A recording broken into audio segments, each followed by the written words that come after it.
एकेकाळी पत्रकारिता म्हणजे सत्तेला थेट प्रश्न विचारणं असा आपल्या सगळ्यांचा एक ठाम समज होता, बरोबर ना? पण आज बघितलं तर तीच पत्रकारिता कुठेतरी टीआरपी आणि स्पॉन्सरच्या मोठ्या सावलीत हरवून गेलीये. आजच्या या विशेष विश्लेषणामध्ये आपण अशा एका विषयाला हात घालणार आहोत जो आपल्या रोजच्या जगण्याशी आणि आपल्या भविष्याशी अगदी घट्ट जोडलेला आहे. खरंच सत्य शोधणारी पत्रकारिता नेमकी कुठे हरवलीये? चला तर मग या पूर्ण प्रकरणाच्या खोलात जाऊया आणि शोधूया की सत्य शोधणारी इन्व्हेस्टिगेटिव्ह जर्नलिझम आज मरतीये तरी का. हा प्रश्न फक्त काही मीडिया चॅनल्सपुरता मर्यादित नाहीये. याचं उत्तर शोधताना आपल्याला जाणवेल की जेव्हा समाजात प्रश्न विचारणारी व्यवस्थाच कमकुवत होते ना, तेव्हा त्याचा थेट फटका आपल्या सगळ्यांच्या आयुष्याला बसतो. सगळ्यात आधी बघूया हा ब्रेकिंग न्यूज आणि ब्रोकन ट्रूथचा नक्की काय प्रकार आहे, कारण फास्ट न्यूजचा हा नुसता एक भ्रम तयार झालाय. पूर्वी कसं होतं, कोणतीही बातमी अगदी तपासून पडताळून आणि अत्यंत सखोलपणे मांडली जायची. तिथे सत्य हे सर्वांना सामावून घेणारं होतं. पण आज काय दिसतंय? आजची पत्रकारिता म्हणजे प्रचंड गोंधळ, अतिशय वेग आणि फक्त आपणच कसे एक्सक्लुझिव्ह आहोत याचा दावा करणारी झालीये. आज बातम्या खऱ्या अर्थाने ब्रेक होत नाहीत, त्या व्ह्यूज आणि क्लिक्ससाठी अक्षरशः फोडल्या जातात. पहिले दाखवा आणि नंतर तपासा, हा तर जणू आता नियमच बनून गेलाय. या ब्रेकिंग न्यूजच्या कानठळ्या बसवणाऱ्या गोंधळात खऱ्या सत्याचा आवाज पार दबून गेलाय. यामागे नेमकी काय कारणं आहेत? चला पटापट समजून घेऊया. पहिलं आणि सर्वात मोठं कारण म्हणजे टीआरपी आणि क्लिकबेट संस्कृती. आज बातम्या सत्यासाठी नाहीत तर केवळ व्ह्यूज मिळवण्यासाठी बनवल्या जातायत.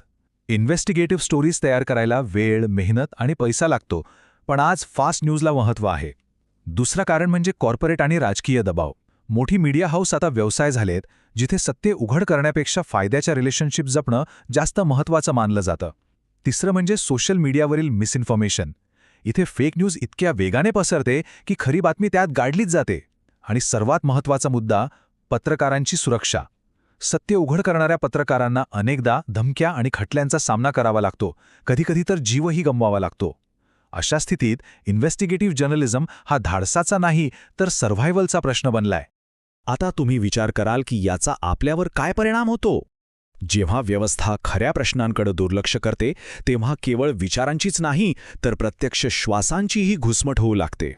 हवा बोलतेय पण सत्ता बहिरी, हे वाक्य आजचं अत्यंत विदारक वास्तव आहे. आजकाल जसा प्रदूषणाचा धूर आपल्या फुफ्फुसांची अक्षरशः घुसमट करतोय ना, अगदी तसंच फेक न्यूज आणि गोंधळाचा हा सततचा मारा आपल्या लोकशाहीतील सत्याची घुसमट करतोय. आपण आजूबाजूला बघितलं तर एका बाजूला फक्त पोकळ घोषणा ऐकू येतात. AQIवरच्या मोठ्या मोठ्या चर्चा, मीटिंग्स आणि फक्त फोटो काढण्यापुरतं वृक्षारोपण. पण दुसऱ्या बाजूला वास्तव काय आहे? गुदमरून टाकणारा धूर, ट्रॅफिकने कोंडलेले रस्ते आणि निर्दयीपणे कापली जाणारी झाडं. जर सत्तेला जाब विचारणारी पत्रकारिताच अस्तित्वात नसेल तर आपल्या हातात केवळ याच पोकळ घोषणा उरतील.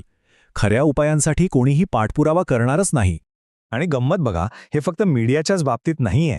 आपणही आपल्या आयुष्यात कुठेतरी आपला मूळ उद्देश गमावत चाललोय. आपली रोजची सायकल कशी असते? आपण सकाळी उठतो, ऑफिसला जातो, यंत्रासारखं तेच काम पुन्हा पुन्हा करतो आणि दिवसाच्या शेवटी आतून पूर्णपणे रिकामं आणि असमाधानी वाटतं, बरोबर? मीडिया हाऊसेस जसे सत्याचा शोध घेण्याऐवजी केवळ टीआरपीच्या मागे धावणारे व्यवसाय बनलेत, अगदी तसंच आपणही आपला मी हे का करतोय हा प्रश्न विसरून केवळ पैशाच्या मागे धावणारी मशीन्स बनलो आहोत. एक अतिशय सुंदर वाक्य आहे, पैसा पोट भरतो पण अर्थ मन भरतो. केवळ जगण्यासाठी काम केल्याने कदाचित आपली आर्थिक गरज भागेल, आपले बिल्स भरले जातील, पण जर त्या कामात काही मीनिंग नसेल ना तर आपण आतून हळूहळू संपत जातो. अर्थ नसलेलं काम आणि अर्थ नसलेली पत्रकारिता दोन्ही शेवटी पोकळच असतात. मग प्रश्न उडतो की पत्रकारिता म्हणजे नक्की काय? सत्य की तडजोड? कारण सत्य बोलण्याची किंमत चुकवावी लागते. जेव्हा एखादं सत्य प्रस्थापित सत्तेला आव्हान देतं तेव्हा ते मिशन न राहता एक धोका मानलं जातं. आजचा आपला इन्फॉर्मेशन डाएट बघितला तर त्यातला सर्वात मोठा वाटा हा फेक न्यूज, मिसइन्फॉर्मेशन आणि फास्ट न्यूजने व्यापलेला आहे. त्या खालोखाल टीव्हीवरच्या निरर्थक चर्चा आणि आरडाओरडा आहे. यात खऱ्या, सखोल आणि पडताळणी केलेल्या इन्व्हेस्टिगेटिव्ह जर्नलिझमचा वाटा अगदी नगण्य म्हणजे चिमूटभर आहे. फेक न्यूज आणि क्लिकबेटच्या या प्रचंड ओझ्याखाली खरी पत्रकारिता अक्षरशः चिरडली जातीये. पण मग यावर उपाय काय? फक्त चर्चा करून चालणार नाही. ही घुसमट थांबवण्यासाठी आपल्याला आणि व्यवस्थेला जागे व्हावेच लागेल. यासाठी आपण सगळे मिळून नेमके काय करू शकतो? पहिलं आणि अत्यंत महत्त्वाचं पाऊल, इंडिपेंडंट मीडियाला सपोर्ट करा. जे प्लॅटफॉर्म्स खऱ्या अर्थाने सत्यासाठी उभे आहेत त्यांना सबस्क्राईब करा, शेअर करा. मोफत बातम्यांची अपेक्षा करणं थांबवा, कारण लक्षात घ्या, सत्य कधीच स्वस्थ नसतं. दुसरं म्हणजे कोणतीही बातमी किंवा मेसेज पुढे पाठवण्यापूर्वी तो फॅक्ट चेक नक्की करा. एक जबाबदार प्रेक्षक बना, ब्लाइंड फॉलोअर नाही. तिसरं, केवळ घोषणांवर समाधान न मानता खऱ्या कृतीची मागणी करा. आणि चौथं, नेहमी क्वांटिटीपेक्षा क्वालिटीला महत्त्व द्या. दररोज 100 निरर्थक बातम्या पाहण्यापेक्षा एखादा सखोल इन्व्हेस्टिगेटिव्ह रिपोर्ट नक्की वाचा.